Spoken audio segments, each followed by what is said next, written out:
আসসালামু আলাইকুম। এইচএসসি 2026 ব্যাচের পরীক্ষার্থীরা, দিনাজপুর এডুকেশন বোর্ড গুরুত্বপূর্ণ একটা নোটিশ প্রকাশ পেয়েছে। নোটিশটা শুধুমাত্র দিনাজপুর শিক্ষা বোর্ডের জন্য না, আর মনে হয় প্রত্যেকটা শিক্ষা বোর্ডের এই নোটিশটা হয়তোবা তারা খুব শীঘ্র প্রকাশ করবে। কিন্তু শিক্ষা বোর্ডের আন্ডারে যে সমস্ত শিক্ষার্থীরা আছো, সকল বোর্ডের পরীক্ষার্থীরা আছো, তাদের এই নোটিশটা একবার হলেও দেখা উচিত। কারণ কি, এই নোটিশ রিলেটেড যে ইনফরমেশনগুলো শিক্ষা বোর্ড দিয়েছে, আমরা যদি এগুলো এখন খেয়াল না রাখি বা মেনে না চলি, তাহলে হয়তোবা কিছুদিন পরে এমন এক ঝামেলায় পড়বো যে ঝামেলা থেকে বারবার বোর্ডে ঘোরাঘুরি করেও আমি উদ্ধার পাবো না। সেটা হচ্ছে আমাদের প্রবেশপত্র রিলেটেড। মাত্র 310 টাকায় শেষ মুহূর্তে আমাদের এইচএসসি 26 টার্গেট প্লাস কোর্সে যুক্ত হলে পেয়ে যাচ্ছ সকল সাবজেক্টের সাজেশন, সকল গ্রুপের পিডিএফ ও ক্লাস আকারে, বিগত বছরগুলোর বোর্ড এমসিকিউ উত্তর সহ পিডিএফ আকারে, প্রত্যেকটা সাবজেক্টের প্রত্যেকটা চ্যাপ্টারের চ্যাপ্টার ওয়াইজ জ্ঞানমূলক অনুধাবনমূলক প্রশ্ন উত্তর পিডিএফ আকারে, ইংরেজি গ্রামার অংশে শর্টকাট টেকনিক ও দুর্দান্ত সব রেকর্ডেড ক্লাসেস, লিখিত অংশে শর্টকাট টেকনিক ও রেকর্ডেড ক্লাসেস, এইচএসসি পর্যায়ের সবচেয়ে কঠিন সাবজেক্ট আইসিটির শেষ মুহূর্তের দুর্দান্ত সব রেকর্ডেড ক্লাস, এছাড়া পড়াশোনা রুটিন, এ প্লাস গাইডলাইন সবকিছু থাকছে মাত্র এই 310 টাকার কোর্সে। যারা এখনো আমাদের কোর্সে যুক্ত হও নাই, খুবই দ্রুত করো। আমাদের কোর্সে যুক্ত হতে ভিডিওতে দেওয়া নাম্বারে 310 টাকা কোর্স ফি পাঠিয়ে এই নাম্বারই হোয়াটসঅ্যাপে আমাকে জানাবে কোর্স ফি পাঠিয়েছি, সাথে সাথে তোমাকে গ্রুপে যুক্ত করে নিব।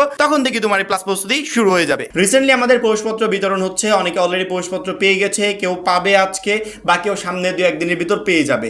এই প্রবেশপত্র রিলেটেড যে কোনো সমস্যা, আবার রেজিস্ট্রেশন যে কার্ডটা আছে এই রিলেটেড যে কোনো সমস্যা, বা নামের বানান ভুল, পিতামাতার নামের বানান ভুল, বা যে কোনো ধরনের সমস্যা, অর্থাৎ ভুল আছে, আমি কাগজপত্র চেক করেছি ভুল পেয়েছি, এরকম যে কোনো সমস্যার সমাধান একটা শিক্ষার্থী চাইলে এখন করতে পারে।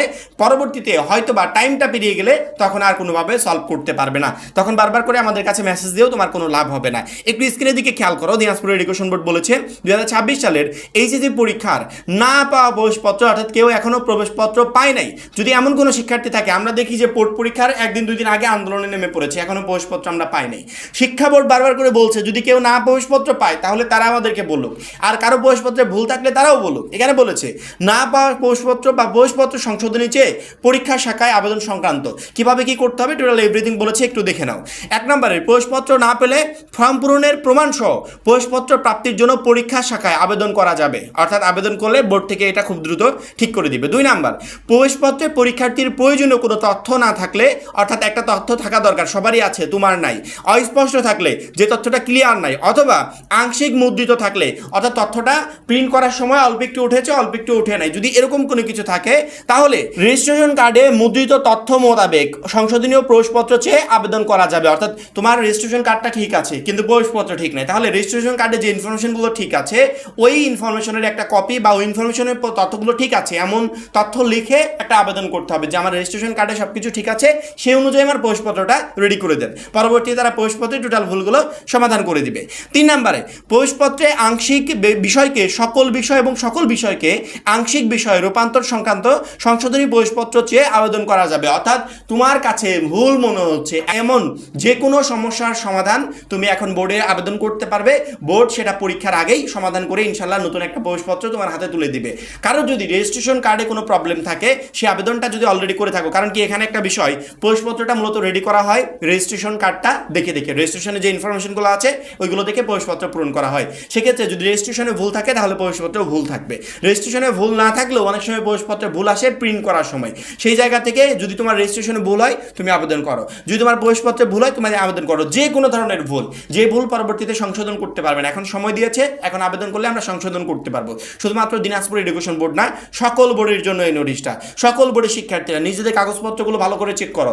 যদি কোনো ধরনের কোনো কাগজে ভুল থাকে, কোনো সার্টিফিকেটে ভুল থাকে, কোনো কাগজে ভুল থাকে, রেজিস্ট্রেশন কার্ড, প্রবেশপত্র, যে কোনো ধরনের ভুল থাকলে খুব দ্রুত আবেদন করে ফেলো, শিক্ষা বোর্ড থেকে তোমার এই ভুলটা সংশোধন করে দিবে। কেউ যদি প্রবেশপত্র এখন পর্যন্ত না পেয়ে থাকো, যে প্রতিষ্ঠানেও নাই তোমার কাছেও নাই, খুব দ্রুত জানাও, অবশ্যই বোর্ড এটা খুব দ্রুত তোমার কাছে পৌঁছে দিবে। কিন্তু সময় চলে গেলে তখন আর আবেদন করে কোনো লাভ হবে না। শিক্ষা বোর্ড এটা নোটিশের মাধ্যমে বারবার করে বলে দিচ্ছে যে উল্লেখিত ক্ষেত্র ব্যতীত অন্য কোনো সংশোধনী রেজিস্ট্রেশন সংক্রান্ত সংশোধনী বলে গণ্য হবে, বিধায় সেক্ষেত্রে প্রবেশপত্রের সংশোধনী চেয়ে পৃথকভাবে পরীক্ষা শাখায় আবেদন করতে হবে না। যেমন ধরো একটা নামের বানান ভুল আছে, তোমার অ্যাডমিট কার্ডেও ভুল আছে, আবার রেজিস্ট্রেশন কার্ডেও ভুল আছে, তুমি যদি রেজিস্ট্রেশন কার্ডের ভুলটা সংশোধন করার জন্য আবেদন করো তাহলে অ্যাডমিট কার্ডের জন্য আলাদা করে আবেদন করতে হবে না। কারণ কি, রেজিস্ট্রেশনটা সংশোধন হলে সেই অনুযায়ী তোমার অনলাইনে অটোমেটিক্যালি প্রবেশপত্রটা আপডেট হয়ে যাবে, এই জন্য আলাদা করে আবেদন করার প্রয়োজন নাই। আর কারো যদি আলাদা করে প্রবেশপত্রে ভুল থাকে তাহলে সেটার জন্য সে আবেদন করতে পারবে। রেজিস্ট্রেশন কার্ডের কোনো সংশোধনী চেয়ে আবেদন করা হলে ওই রেজিস্ট্রেশন কার্ডের বিপরীতে সংশোধনী প্রবেশপত্র প্রাপ্তির জন্য পরীক্ষা শাখায় পৃথকভাবে আবেদন করার কোনো প্রয়োজন নাই। সংশোধনী রেজিস্ট্রেশন কার্ড অনুযায়ী অনলাইনে সংশোধনী প্রবেশপত্র পাওয়া যাবে। সংশ্লিষ্ট সকলকে উল্লেখিত নিয়ম অনুযায়ী যথাযথভাবে অনুসরণ করে প্রবেশপত্র বিষয়ে কার্যকরী পদক্ষেপ গ্রহণ করার জন্য অনুরোধ করা হলো। আশা করি আমার কথা প্রত্যেকটা শিক্ষার্থী বুঝতে পেরেছো। নোটিশটা খুবই গুরুত্বপূর্ণ, যে নোটিশটা তোমাদের জন্য জানার খুবই জরুরি ছিল। সামনে সময় খুবই অল্প, এই অল্প সময়কে টার্গেট করে আমরা শেষ মুহূর্তে চূড়ান্ত সাজেশন আপলোড করে দিচ্ছি। আশা করি প্রত্যেকটা শিক্ষার্থী আমাদের সেই সাজেশন অনুযায়ী পরীক্ষার জন্য প্রিপারেশন নিচ্ছ, এবং ইতিমধ্যে আমরা এইচএসসি 26 পরীক্ষার সকল পিডিএফ তোমরা ইতিমধ্যে আমাদের কোর্সের মাধ্যমে জানতে পেরেছো যে আমরা কি কি পিডিএফ দিচ্ছি, যে পিডিএফগুলো লাস্ট মোমেন্টে অল্প সময় তোমাকে A+ প্রিপারেশন নিতে প্রচণ্ড পরিমাণে হেল্প করবে। এই জন্য যারা কোর্সে এখনও যুক্ত হয় নাই, খুবই দ্রুত যুক্ত হয়ে যাবে। সবাই ভালো থাকবে, সুস্থ থাকবে। আল্লাহ হাফেজ।